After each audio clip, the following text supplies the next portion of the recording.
Hello and welcome to Glitch Cube, our gaming podcast, and each week we take a deeper look into the art of video games. And as always, I'm Christian. And I'm Chris.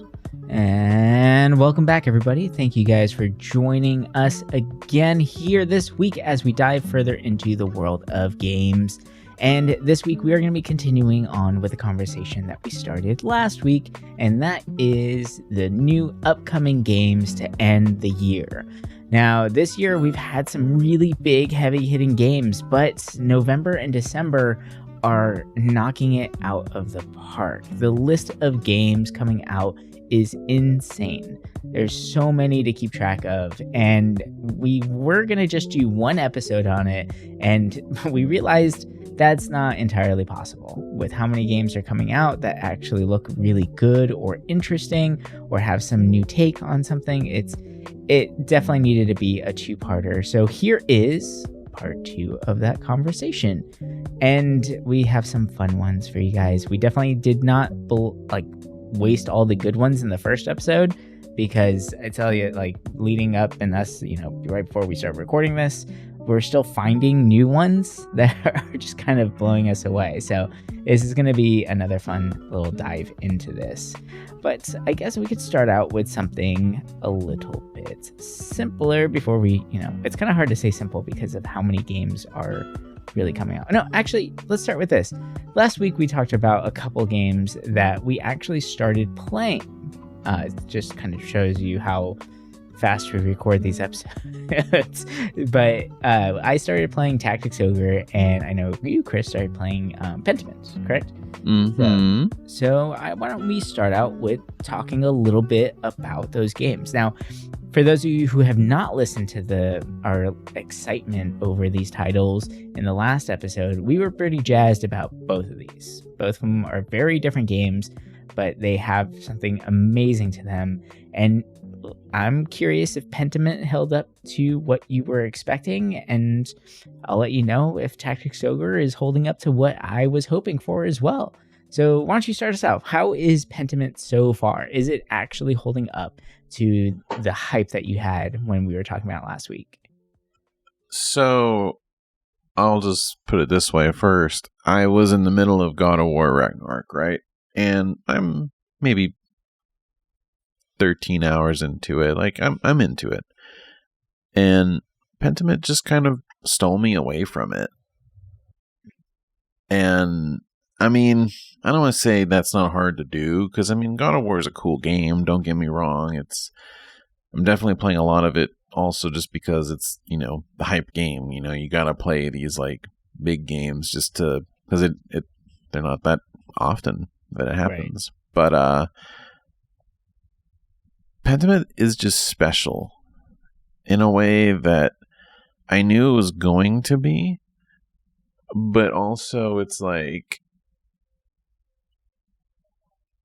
it's what I've been wanting. It's just it's a mellow game, you can hear the sheep in the background. If it's raining, you hear the rain. It's just very nice sounds, very comfortable sounds.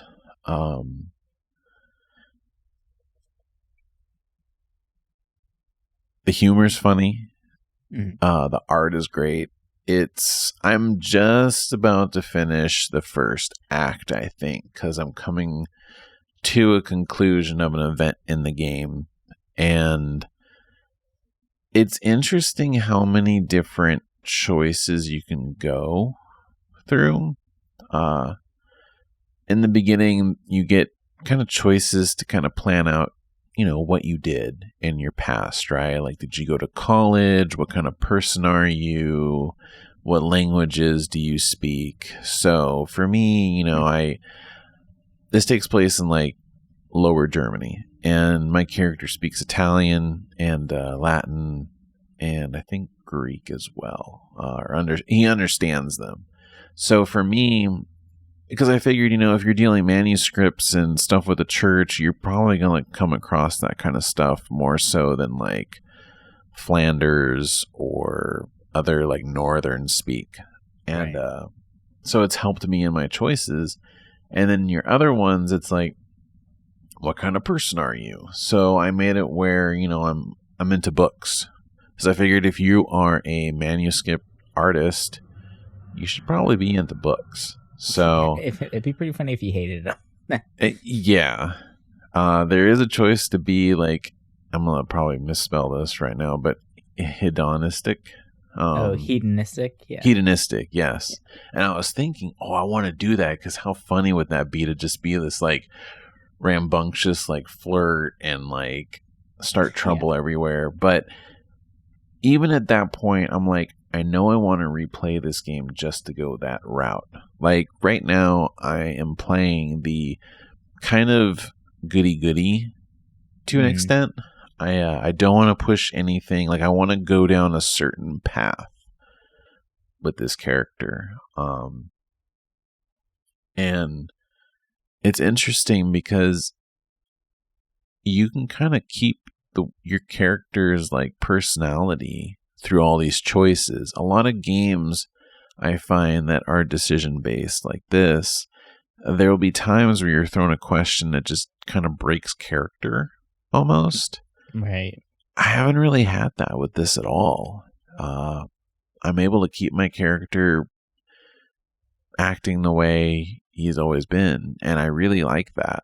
And there's so many like little like twists and turns in the story that it's interesting because it all adds up, right? Like this isn't a spoiler, this is what the game is about, but it's basically like a murder mystery. And to get info or gossip, it's not like time's ticking when you walk. It's mostly like how you progress with like talking to people, like quests. And in between there's like lunch and dinner, so you can go to someone in town and eat with them and talk with them and learn about stuff, which kind of helps with the mystery. And it's just fun. It's like you get kind of like into it, just figuring out, okay, what does this person know, what does this person know? Like it's just like they captured the feel really well of what I would imagine a small rural farm town would be like. And I think the historical side of this game too is what makes me really excited about it, because I've always loved this era of history. Like I've always been fascinated by it. So like playing a game that really discusses it and just lets you be a part of it is just, it makes my childhood fantasy happy. I'm really excited to see where this game goes though. And I mean, everywhere that I look review wise for this game, it's just like phenomenal. Like I feel like I haven't really seen games rated this high in a while. I know people were saying God of War was rated high, but I also kind of feel like publications will just throw a 10 at it just because it's a big game. Whereas you kind of have to at this point with the God of War series. Like, yeah. I feel like they're not going to give it like a 2 out of 10. I don't think any company is ever like going to do that and hope to review something in the future. Exactly. Like there was someone that rated, I think, a 6 on IGN or GameSpot, and like the backlash was pretty bad for him. But for me, when it comes to God of War, I can see why some people would give it a little bit lower of a score. At times, it does feel very samey. I love the combat in it. It's a lot of fun. It's just, I feel like at times I lose my attention with it. Whereas with Pentiment, it's like, I just want to keep playing. Like for me lately, I go to work early nowadays, and before work, I just boot it up. And it's such a nice way to wake up with a nice cup of coffee, and I'm just playing this game, and it's like, I don't know, it's like what the body needs or something. Like I know I'm like hyping this game up a lot when it's just a narrative based game where you're just walking around talking to people, but there could be a lot for those games though, right? Like especially if it has historical references or things like that. Like slice of life movies even are just really captivating and exciting to watch. So why not slice of life games? Yeah. And knowing how much work went into researching this like time in history that they did, it's fascinating, and it really shows. Like, it's crazy how much in the detail they went. Like, to me, when it comes to like thinking about best games I've played this year, even though I'm not super far, if it keeps going the way it is, it's up there for me. Kind of like how I got really into Citizen Sleeper. Yeah. This feels like that for me again. Okay. And it's weird because I'm like, oh, they're kind of, I don't want to say the same game, but it's the same kind of narrative heavy game. And I'm like, damn, like narrative based games did really good this year. Because I'm thinking, you know, there was Citizen Sleeper, there's this, there was another one. And then Norco came out, which I've heard amazing things about. And I really want to play it. I just haven't had time to sit down and do it. But I love that these kind of like, not so much point and click games, but I guess like adventure games are kind of being revived in a much more friendly way. I grew up kind of hating point and click games because the puzzles usually were obtuse, and I felt like it would pull you out of the speed of the game. And games like this where you kind of take the puzzles out, or if you do, they're not constant, right? The puzzle fits with the story. And I love that. I think this is the way you tell a story.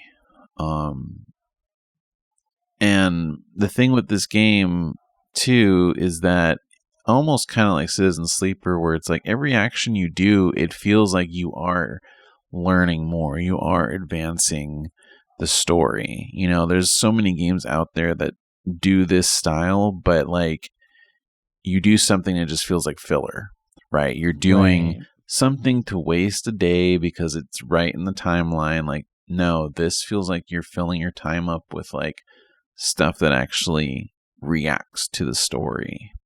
And I think it's awesome. Like, it's cool seeing, you know, the Xbox Game Studios and Obsidian, like, creating a game that's amazing. You know, so many people clown on Xbox with their, like, first-party games and stuff. And, I mean, I get it. You know, when you look at recent Xbox exclusives versus the PlayStation exclusives, you know, everyone's going to look at Sony because it feels like the movies, the big movies, you know, whereas Xbox is kind of like, I don't know, second best. But when it comes to like smaller titles like this, I think that's where they shine. You know, they don't need to create some big, beautiful world, you know, like they can do it like this. And I think that's something that when it comes to like games made, you know, Xbox in mind, I get excited if it's like a smaller game because usually it's good. I mean, look at the Ori games and just anything like that. Like, it's just a safe bet. And yeah, anybody out there wants a nice little chill adventure, I mean, Pentament's just fantastic. Like, it's definitely going to be on my list when we talk about Game of the Year, and I'll be excited to talk about it because I'll be done by then. But yeah, how's that? Oh, well, I guess if you want to ask me questions about it, but if you want to get into tactics, Ogre. Yeah, let's just cruise through Tactics real quick, and then let's just hop in some other new games coming out. But Tactics Ogre is phenomenal. I am loving it so far. I haven't been able to play like a whole hell of a lot of it, but I'm about, I don't know, like 5 hours in right now. I had a trip where I was gone for the week, so unfortunately, wasn't able to play as much as I wanted to.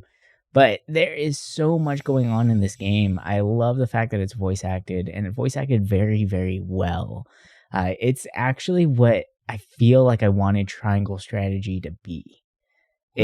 As far as the combat and everything like that, I don't know. There's just something super amazing about this title where, like, with the recruiting system and how many characters you can get and some of the hidden things in there, like the loyalty points and things like that, where you can just have troops just kind of bail on you because you keep letting them die in battle, right? Like they lose their morale and their loyalty towards you and they just say, well, fuck you, I'm out, right? Like, it's like you keep letting me die, throw me in the front line.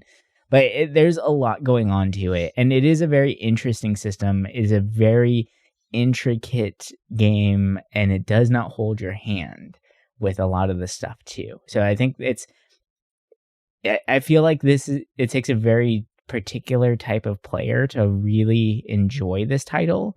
But if you give it time, I think anybody can actually enjoy it because it's not too crazy difficult. It's a hard game, not gonna lie. It's probably one of the harder tactics games I played in a while, but it is worth it in the end. The battles actually feel gratifying whenever you win. It doesn't feel like you're just walking over the enemies.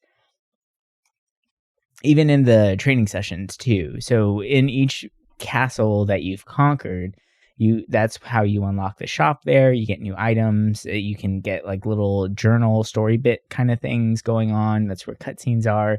But then there's also an option for training battles. And you can level up your characters that way in between the main story battles, which is pretty nice. And they pose a decent amount of challenge for your current level if it is the most recent castle that you've been to, which I thought was really nice. But like I said, there's a lot to it because even, okay, let's say for a lot of people who might not be used to this, but like when you think, oh, I have a spellcaster in my party, you don't think that I need to now equip the spells for them to use. But in this game, you have to think of spells as items. If you don't have them equipped to that spellcaster in that time, and there's only 4 spell slots, then you cannot use that spell, even if you own it. So you do have to go in really thinking about strategy beforehand. And that's why they allow you to recruit so many different types of troops, so many different types of classes of troop as well. So if you want to go in, archers blazing, you can have a full party of 8 archers. If you want 8 clerics, you can do that. Or, do the sensible thing and have a nice mix of short range, long range, and a healer or 2. So there's a lot to it, and I like it. It is the strategy game that I've been wanting to play, and I feel like this is one that I can really start to dive into a lot of the minute details, like the different point systems and like the little tiny upgrades that you get throughout. The nice little upgrades you can get. The more you use a weapon, the more familiar you get with it, and then you start getting finishing moves for those things too. Like, it is a very clever design for the game. Now, if you fall in love with a certain character, but you don't like the class that they are, well, don't worry, because you can actually change the classes of any single one of your characters, which I thought was really nice. So they can be proficient in any weapon at all. And I actually, the very first time I went to go recruit somebody, it was pretty funny. One of the archers was actually named Chamberlain, like my last name, 100% spelled the same way too. I was like, oh shit, well, like I'm buying this guy right away. And he ended up being like, just through basic leveling and using him for a little bit, he's a really strong archer. And I want to make sure I feel connected to him, so I try and keep him alive as much as possible. And he's like my go-to guy to finish people off whenever they're at like 100 or less HP right now. So it's a really cool thing that they have in there, which I really do like a lot. So there's a lot to this game. And like I said, I'm super early into it. And I know this is a type of game that at some point I'm going to get insanely frustrated at, but I'm still going to love the challenge of it. Because there was one moment, and this goes back to the lack of handholding, that I thought I hit a wall very early on. And whenever you play the game, you're going to be going across a line. It's just a path of one area to the next, and it goes from story battle to story battle. And if you follow that line, you end up at a fight that is insanely difficult. And it's actually known as one of the hardest fights in the game. And I was like, why is this such an early fight? Well, it turns out you actually have to go revisit a castle that you've conquered before to unlock a different cutscene that gives you a different path. And then that gives you easier fights to continue leveling up that way before you go and tackle that big fight there. Like, you could power through it, but damn, is it hard. So the lack of handholding and lack of notifications to let you know, like, hey, go back there, was a little like, that kind of threw me off. And but now I know to expect it, so I'm not too mad at it.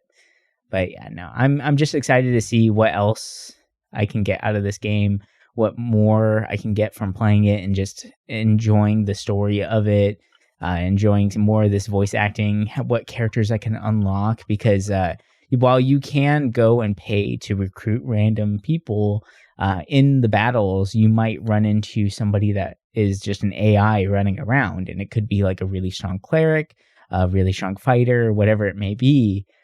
And if there's certain conditions in the battle that if they're met, then they actually want to join your troop. And you have to meet those conditions in order to do so. But it doesn't tell you what the conditions are. So you kind of have to just figure it out, which is fine. I think it's fine. Actually, like, I don't want it to be spoon-fed to me the whole time. Most of the time, it's keep them alive during the battle. So that's pretty easy to do. Like, they're going to go do their own thing, so you just throw a healer next to them so that you can just keep them alive during the whole thing, and then they're good to go. They'll be a part of your party afterwards. But it's a really cool way of introducing new story beats and informing the players on how to perform certain actions. Like, for instance, the first time you encounter undead characters or undead enemies, one of the AI that's there is a cleric, and he has a move called Exorcism, that whenever an undead foe is dropped, you can actually use Exorcism, and it removes them from the map instantly instead of waiting for the 3-turn timer where they can get revived in that time. And I was like, oh, that's cool that they showed you how to do that. And he also showed you that if you use a healing spell on the undead, it damages them. So for players who don't know that or aren't used to that mechanic in JRPGs, it's a nice way of introducing that and teaching players about that. So I thought that was really clever as far as the design goes. But yeah, it's good. It's good. I just want to play more. I'm amazed how many classes are in this game. I was looking it up, and I mean, counting like other, like, the species and stuff, it's fascinating. Like, I don't know, like I'm a sucker for seeing like different classes in like specifically these kind of games. Yeah. And I didn't realize there were this many. There's even a lot. For like special ones. There's a lot. Like, one of my favorite troops so far is the Fey Archers, because they're winged archers, so they can get up higher. They have better mobility. Like, and it works perfectly for your archer itself. So it's really cool that you actually get a Fey Archer very early in the game that you can utilize and see how it goes. The one thing too, I will say, and it's something I did end up looking up because I was like, why is this here? For the first like 2 battles, you only control the main character of the story. Everyone else is on AI, so they're doing their own thing. So you're just kind of waiting for your turn to come around before you can just do an action, and then you watch everyone else do their own thing. But don't worry, that's only for like the first couple. And it's actually like, if you're paying attention, it does show you some good strategies, because the AI is very smart the way it does things. Like, it'll show you that it's probably a good idea to have your archer attack and then move to retreat back, instead of moving into battle and then attacking, and then they're stuck there where they're too close.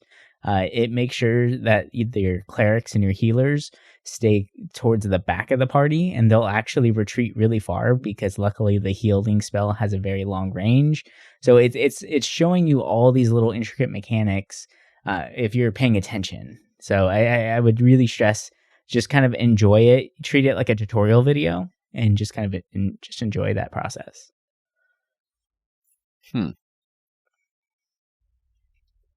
But yeah, good things to come. Good things to come. All right, so why don't we jump into some games that are going to be coming out? We talked a lot about these games that we mentioned last time, but I would say that they're definitely holding up to the hype so far. I'd say these are definitely winners. And if every game that we talked about and we're excited about are on this level, then we're in trouble. I would say we're in definite trouble when it comes to all the titles that are going to be coming out right now. So one of the games that I want to bring up is a smaller game, just a really tiny one that we just found actually right before hopping on this call, but it's coming out pretty soon. It is Terror of Hemosaurus. Now, I just want to bring this up as a really fast one because it is, like, if you guys are familiar with the game Rampage, that is what this is. You are Godzilla going through the town and you're trying to kill as many civilians and destroy as many buildings as possible. You want to hit 100% destroyed. And, it's just like a little tiny arcade game. And yeah, sure, there have been other Rampage style games, but there's something special about this one. The amount of polish that's on this makes it feel like it is like almost a remaster or re-release of Rampage. It's what if Rampage was actually released now and had the same production value that it had back then, not just another fan-made game. So it's really, really cool to see this title coming out, and it just looks really good. Like, it just looks fun. Like a nice little, like, time killer. I could see this being like a phone game that you just play for like, I don't know, like 10 minutes when you're passing the time, don't know what else to do, and just kind of enjoying destroying some buildings as Godzilla real quick. But it looks pretty fun. Just go up, punch buildings, jump around, pick up people and throw them at other people and watch them go splat, right? Like, hell yeah. Just really super silly, goofy stuff. But the pixel art style is great. Like, it looks really, really good too. So I'm excited for it. I think it's gonna be a lot of fun. Just a nice little teaser game to start the ball rolling. It looks nice. I mean, Rampage is something you don't really hear about at all anymore. Yeah. I think the movie killed it. Yeah. Oh, fuck. Yeah. Excuse my language. Sorry I forgot about that, right? Yeah. Yeah, that's a moment that requires bad language. I forgot about that. That was with The Rock, huh? Yep. Oh, man. Yeah, that was the thing that happened. Yeah. Yeah, because I remember, like, always seeing Rampage as a kid, and I'm like, this game is kind of cool, but I wish it was, bigger, right? Like, bigger scale than just the little buildings you had. And this game actually looks really cool. Like, I'm very interested to see how big the cities get in it, or stages, I guess. Yeah, like, what are they going to throw at you now? What kind of enemies do you have to deal with? Because before it was like helicopters and cops and stuff like that. So is it going to be the same? Or are they going to kind of spice it up because it's a newer title? Like, it should be interesting. Should be kind of fun. Well, what do you got for us? What's another one that's on your list? So I guess I can kind of talk about both of these together since they're kind of the same thing. But I'm a big fan of, obviously, RPGs. And, sports games are cool. Do I waste my time on them? No. But you mix RPG with sports, and I get interested. I loved Golf Story a lot. Dodgeball Academia was pretty cool. And Mario Tennis for the Game Boy was cool. I think Golf was also an RPG. The Mario Golf, but I never played that one. Yeah, it kind of is a little bit. So, Soccer Story is a little indie title that it's by Panic Barn. It's their first game, and it's interesting timing because it comes out this week, and then the title I'm going to talk about in a few minutes, called Sports Story, comes out next month, which is by the same people that did Golf Story. But interesting. Soccer Story is basically just a soccer RPG. There's a lot of like little mini games in it that look cute. It literally looks like what you would expect from like Golf Story, but with soccer. And I've always kind of enjoyed soccer compared to other sports like, say, basketball or football in games. Mhm. So this game actually looks kind of cute. I kind of like the style of it too. I think it was during one of the indie presentations, I think with Nintendo, and that's how I found out about it. But I think it looks really cool. And then Sports Story, obviously it's going to be good because, Golf Story was such a it was such a good title for the Switch, like one of the first few ones that came out. And I'm kind of, I don't want to say I'm excited because I'm not, when it comes to the Switch, okay, I'm not super excited about really any game that's on it because I usually don't play my Switch. But this game looks cool because it's mixing all kinds of sports, and it's not just sports either. Like, there's dungeons in there. There's a much bigger narrative to this game than, Golf Story had, right? It's not just about one sport. It's not just about sports. Like, it's kind of, this game seems to be trying to do more. And that's kind of cool. Like, if they're able to mix all these different sports and different ideas together, I'm really excited about it. Like, I think adding RPG elements to sports is really interesting and fascinating because, growing up, I thought they were the most opposite from each other. But when you add stats and everything, like, it's a really cool idea. And while I wouldn't go out of my way to play, like, all sports RPGs if they existed, right? If FIFA randomly started becoming an RPG, that'd be or weird. like, heavy RPG elements, or like Madden, I'm like, I wouldn't play it. But these little pixel versions, like, they're cute, like I like that kind of stuff. Like, it's a good game to just kind of chill out to. So I'm interested in that. I'm surprised how many like fun little games are actually coming out this close to the end of the year, because usually December it really slows down. But like, December has quite a few games coming out in it that are like not just big, but like it's not a weak month, I'll put it that way. Right. No, agreed.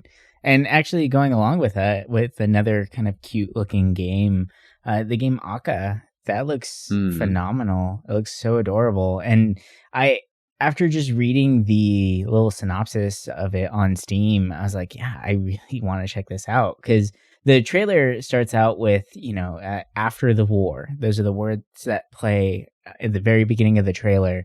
And then whenever you read the little description of it, it's find inner peace in a small open world game on these carefully handcrafted islands. You can take a nap on a giant monster, feed baby dragons, take care of fauna and flora, but demons from your past might come back to remind you of what you want to forget. And I love that description because the art style is insanely cute. Like, it looks very children's books aesthetic, with some hints of the like Japanese folklore in there as well.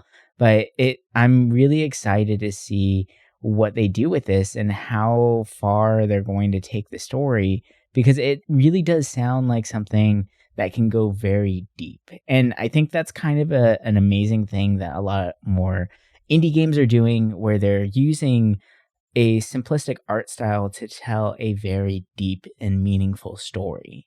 And I think that is such a clever and beautiful way to make it memorable, to make it more impactful, and to make it timeless, honestly. Because a lot of these other games that have really like amazing graphics and really go all out on that, they don't hold up. They start looking goofy after a while, and then it just doesn't have that same weight, that same meaning behind it. But whenever you have something like this, where it's very cute graphics or simplistic graphics, even though they're not simple at all, like the hand painted graphics on this stuff is amazing. It becomes timeless. Like, I can look at this game in like 10, 20 years and probably still think it's going to look beautiful even then, which means the story is going to last a long time. So it's going to be, I'm really excited for this one.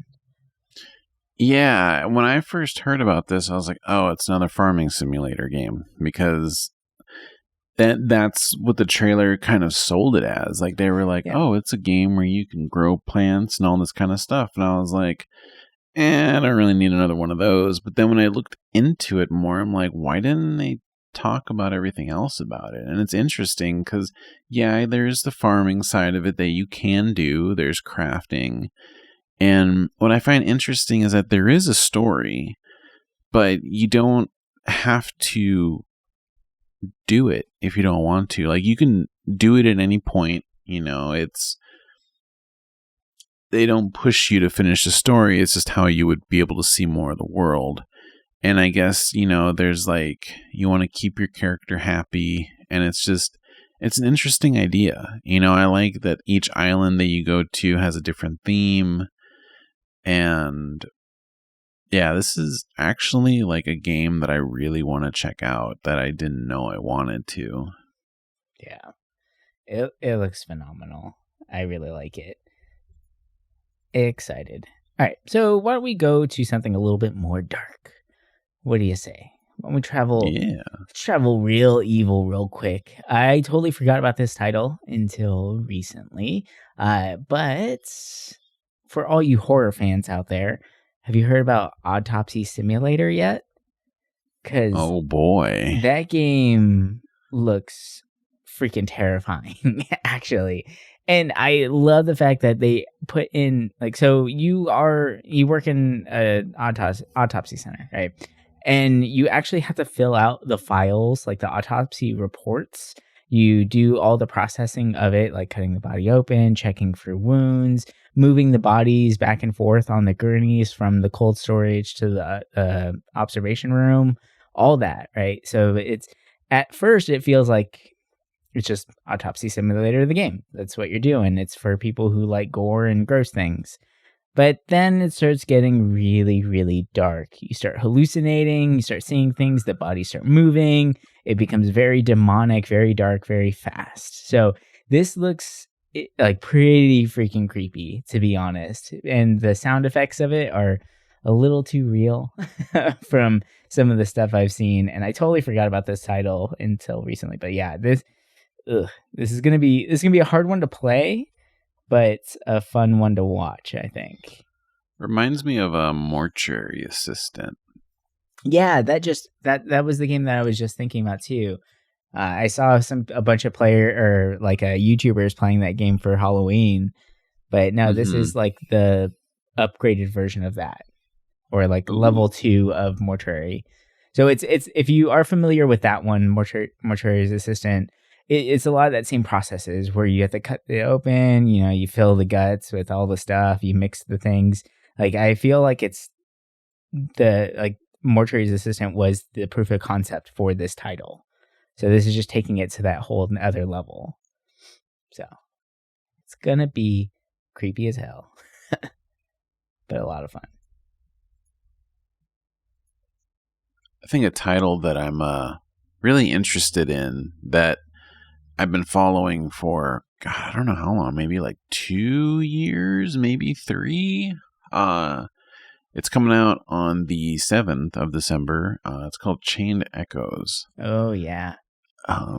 This is a very beautiful RPG. It's definitely in the style of like Super Nintendo. A lot of people are kind of referring it maybe looks and play wise to like Chrono Trigger, which I can see.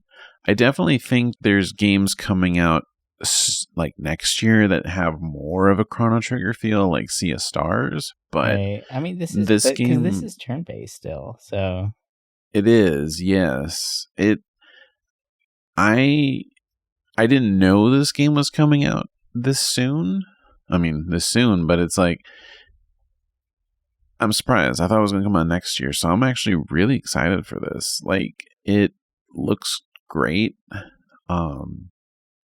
It's the publishing house. I like all the games that come out from Deck 13. I always think that like they did Crosscode and some other stuff. And Crosscode was great. It's a good one. This one, it looks like it's made this is the first game by them. And it just looks good. Like, I think because I haven't been playing any RPGs in a long time, at least turn-based ones, I've been kind of in the mood for one. And I've been very indecisive of what I wanted to do before I found out about this one coming out. Like, I know I want to play, Tactics Ogre, but I mean more of like a standard turn-based RPG. And I was like, oh, should I do Vagrant Story? Do I have to go after one that I've been wanting to play for like years, or do I want to play something modern? And I'm kind of glad this is coming out just around the corner, because now I'm like, oh, I can just wait until it comes out, play more Pentiment and other stuff, and by the time I'm done with those, this game will be ready. But this reminds me more of Xenogears, honestly, because it has like the turn-based battle system, but then it also has the mech battle system in it too. Oh, that's right. So like you can hop into big mechs, yeah. So you can hop into big mechs and traverse around the area, or use them in battle as well. But one thing I do want to say about this title is the character design for the enemies is like mind blowing. I'm so amazed, and like I just want to look at concept art for the enemies alone, because they are so detailed and so creepy looking in certain areas, and just this is going to be one to look out for if you're an RPG fan for sure. I didn't even think about Xenogears, but now I see it. Yeah. Ooh, it's going to be fun. It's going to be a fun one. Now, another game, talking about games that we've been watching for a long time. I have been wanting to play this game since it first got released or announced, actually kickstarted, I think in 2015. So it's been a little while since it got kickstarted, but Little Devil Inside is supposedly finally coming out. Supposedly. We'll see. Finally. I know. For those of you guys who don't know about Little Devil Inside, it's kind of hard to really explain, not gonna lie. But it's basically just like an adventure game, kind of open worldy. And the art style, I don't know, like, is there something familiar that you would equate it to? Because it feels so unique with the art style. It is unique. When we were talking about this the other day, I was kind of thinking, like, what is this like? And I'm like, I can't really think of anything like it. Yeah, like it really is its own style. Like it's like realistic cell shading, I guess, is maybe a way to explain it. I don't know. Like, you just have to look it up, but it looks really, really great. The designs are really cool. And actually, I remember looking at this game specifically while I was in school, because I was looking up different ways of designing a UI. And I think the UI, from what we've seen in the trailers, is pretty phenomenal. As far as, like, if you're looking in your inventory, for instance, let's say you're just kind of checking things out, your inventory is in your backpack, and the shape of the box, the perimeter for your inventory, is similar to a backpack shape. It doesn't have the straps or any of the details, but it's similar like that. But it's a faint white line that's actually slightly transparent, so it doesn't impede over anything. And all of the items in your inventory are little icons that are also white, and they just have little numbers next to them, but they are also slightly transparent. So nothing is actually impeding or taking away from the environment itself, which I think is a very clever way of doing UI, and something I really appreciate whenever you can tell that a game has really taken the time to look at those, like, really, really small details. And one of the adorable things in a very early trailer from, I think, like 3 years ago that we saw, he has like a little pig companion at one point. I guess you can like save a pig or something in one of the areas. And he puts the pig in his backpack, and you can see it go into his inventory, and it takes up like 6 slots or something. Because you're carrying a pig, you can't carry all that stuff. Like, I just thought that was super adorable. Where you saw the outline of the pig go in, but that was just a really cute thing there. But yeah, this game it's been a while in production. it, like I said, the art style is really kind of hard to explain because the scenery itself looks insanely realistic. Like it looks gorgeous.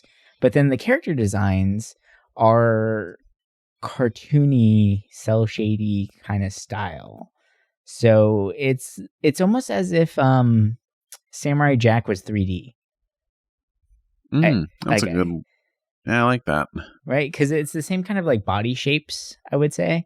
So if you can visualize that, listeners, that's kind of what you might be getting into in Little Devil Inside. But definitely recommend checking it out.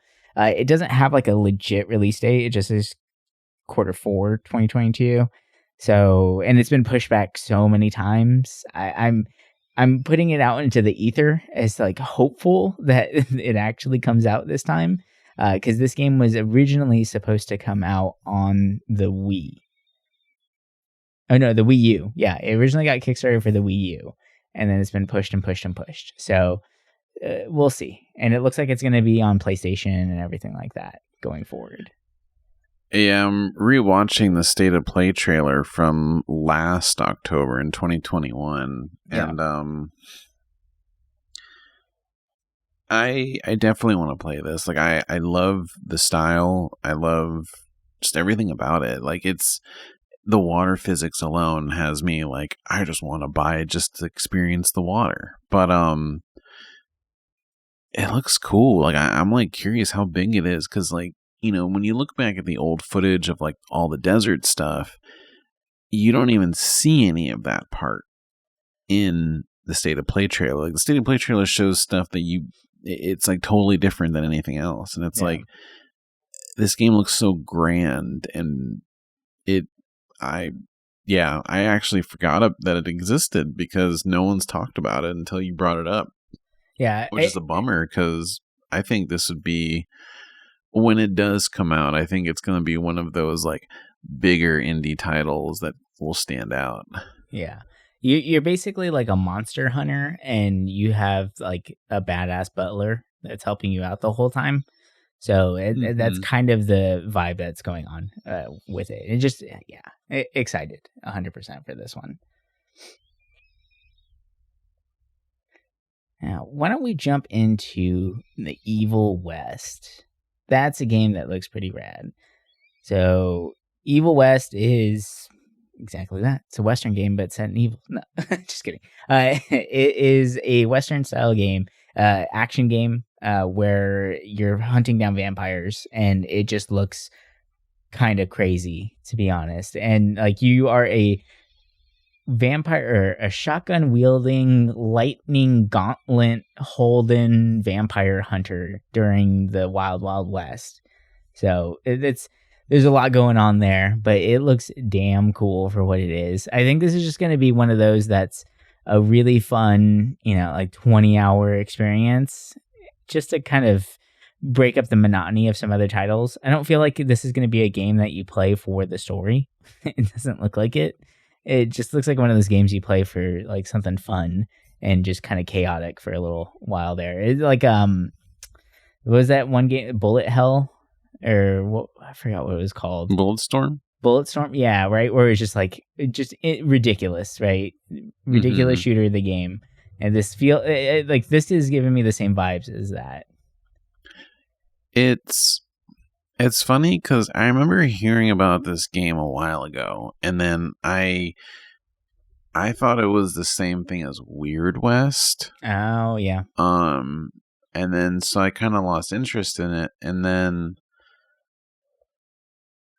recently there was a trailer, I think maybe like 2 weeks ago, where they're like, oh, we put co-op in this game. And I'm like, there's co-op in this? Like, what is this? And then like, it looks really cool. Like it looks like the old school, like I would say 360 era, third person action game. Like you said, story, whatever.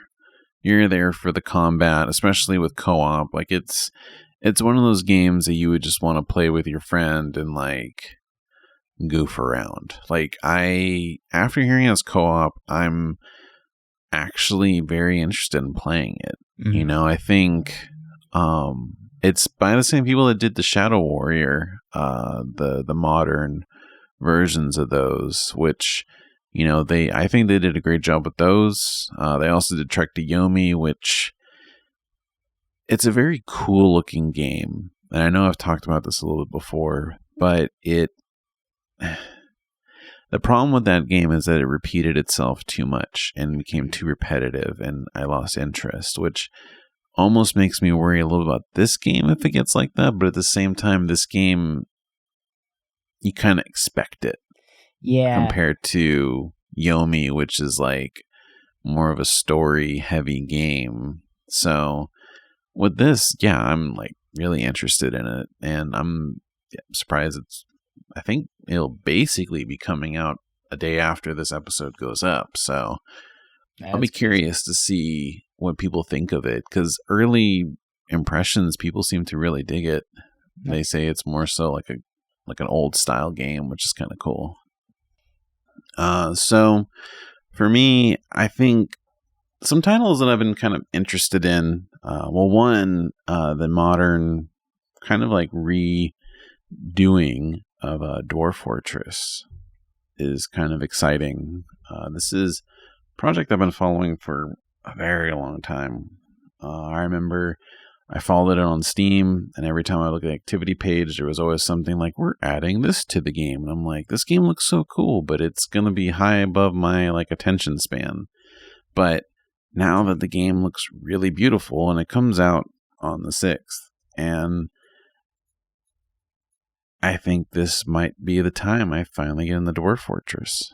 I tried in the past, and I did play a little bit of it. I'm not saying I didn't touch it at all, but the old school style of graphics, it just wasn't doing it for me. I'm not much into that old style, like that old. The ASCII style graphics, yeah.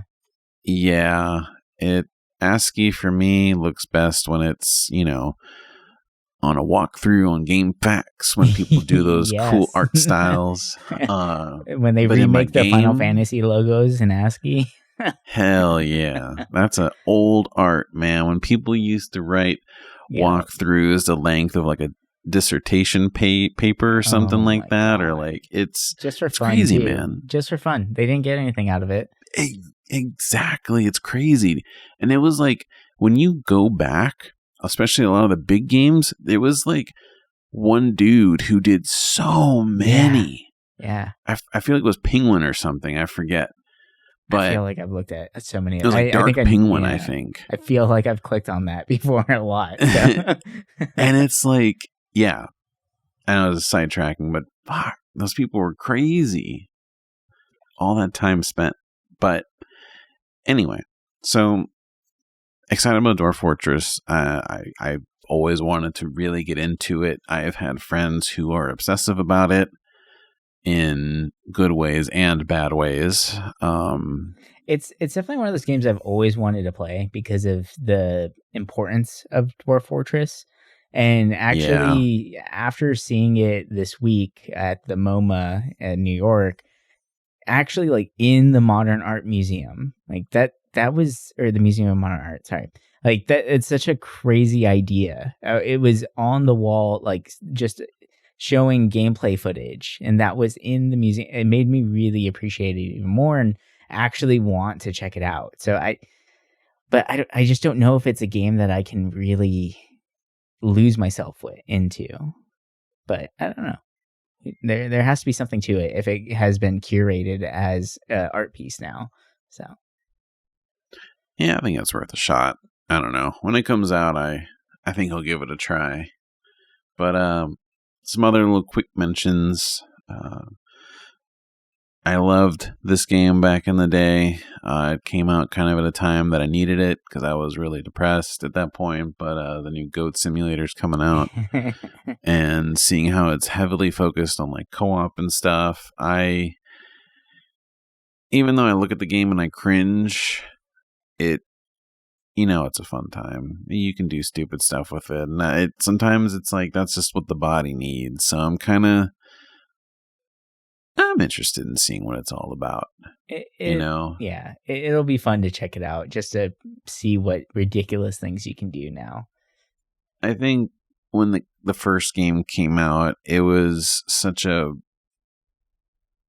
I don't want to say shocker, but it was so different from what was out there. Like that era of indie games, like from 2012 to like 2015, I was so into that scene. So like when this came out, I was like, whoa, like this is so stupid, but it's kind of cool. And it's cool to see that, it's still going on.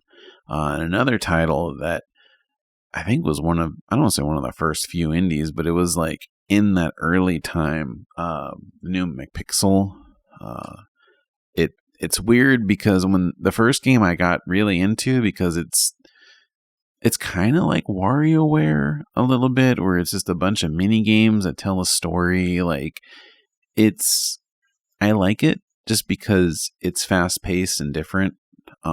This one definitely looks a lot more fast paced and a lot more wild. Mm-hmm. And yeah, it's cool seeing some of these old indie franchises kind of like still around, which I'm happy about. Like it's cool. I'll always like, the whole indie scene really started blooming during a tough point in my life, so like that's all I played, and it just makes me happy to see like these games still around. Right. Well, I think we would be amiss if we didn't talk about one of the games that I think is going to be probably one of the most popular games of the year. I think it's going to be one of those games that like really closes out a lot of people for 2022, and that's going to be the Callisto Protocol. The level of it, it's kind of weird to say that, I know, but I feel like with the amount of work that has gone into it, how good it does actually look, I feel like this is going to be one of the closers for a lot of people. A lot of people are going to be paying attention to this one. But I don't really have a lot to say about it personally, just because I don't know. I feel like it's a little harder to talk a lot about AAA titles, especially because the stories don't, like, they're there, but they're not as strong as some of these indie titles that we've been discussing. And it almost feels like it doesn't really fit our show in a little bit, right? Like, it's kind of strange there.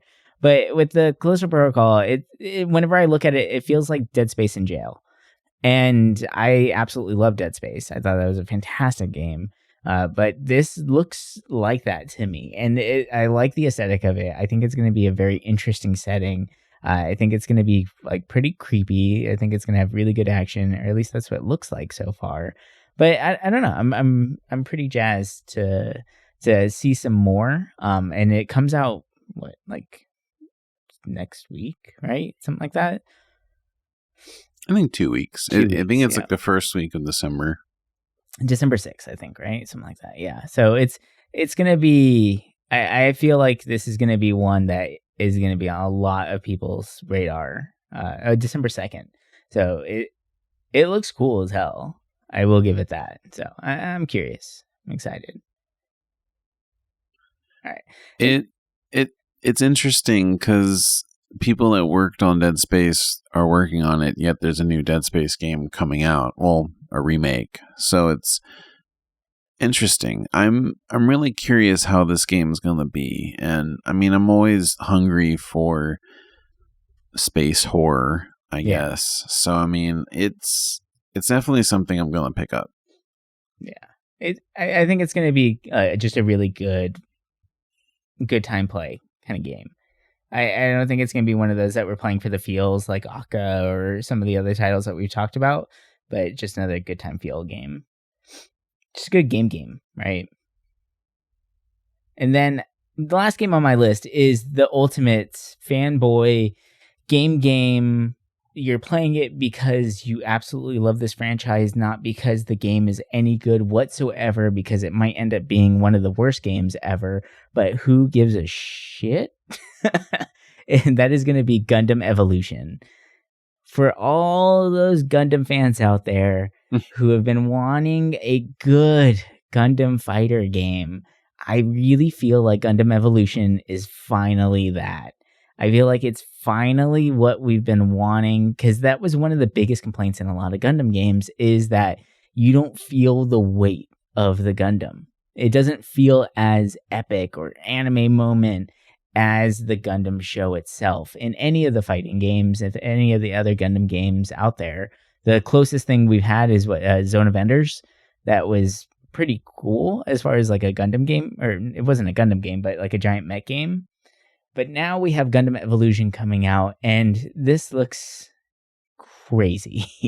It is basically a team shooter Gundam game. Like, how cool is that? You get to play as your favorite Gundam in a squad of 5 going up against another squad. It's very Valorant, very Rainbow Six, very, right? Like that same through and through 100% rip off of that, just reskinned with Gundams, and I'm here for it. Like, all I want is to play as RX-78 just once. I don't care like if I only play this game once. I just want to play one round as RX-78, and I think it will be 100% worth the price tag because of how big of a Gundam fan I am. That's how dumb that is. You can't go wrong with Gundam. I mean, you can, but and this one was kind of cool. Yeah. There have been plenty of games that have gone wrong with Gundam. Like when they were fun, but the Mobile Suit Gundam Fighter games on PlayStation, those were cool, but like it's Street Fighter but Gundam, and the movement was just not there, man, not at all. So I'm excited to see this. It's actually a 6v6 team battle shooter. So, and the footage of it actually looks really good so far. So who knows? I have a feeling that in America, probably not going to do so great. But this is probably going to be a huge hit in Japan, where I can see esports communities growing from this game here. And it might be a game that we just keep seeing new seasons and new updates to it just constantly. So I'm excited for it. Might have to start live streaming just because I want to play Gundam. All right. Well, we've talked about a lot of games over these last couple episodes, and it still feels like we haven't even talked about all of them, which we haven't. There's still way more games coming out in these next 2 months. So if you're a gamer and you've been wanting to play something, well, guess what? There is something for everyone coming out in these next 2 months. There's something in every single genre, every style, indie, AAA, every console. We are getting like gaming gold right now, and it is just going to make the argument for Game of the Year that much harder. And actually, it's making it very difficult to keep up with games too, because I don't know anyone that has endless funds to keep buying all these games to try them and review them and talk about them, because there is so many coming out on every single console imaginable. But it's a pretty exciting time for us, and it really does feel like it's because of all the delays that happened in 2020, and we know why that happened. I don't want to bring it, who cares? But now they're finally here. Like, all these titles are finally dropping, and it's kind of crazy because in the past we used to see a lot of these bigger games spread out further because they didn't want to compete with one another.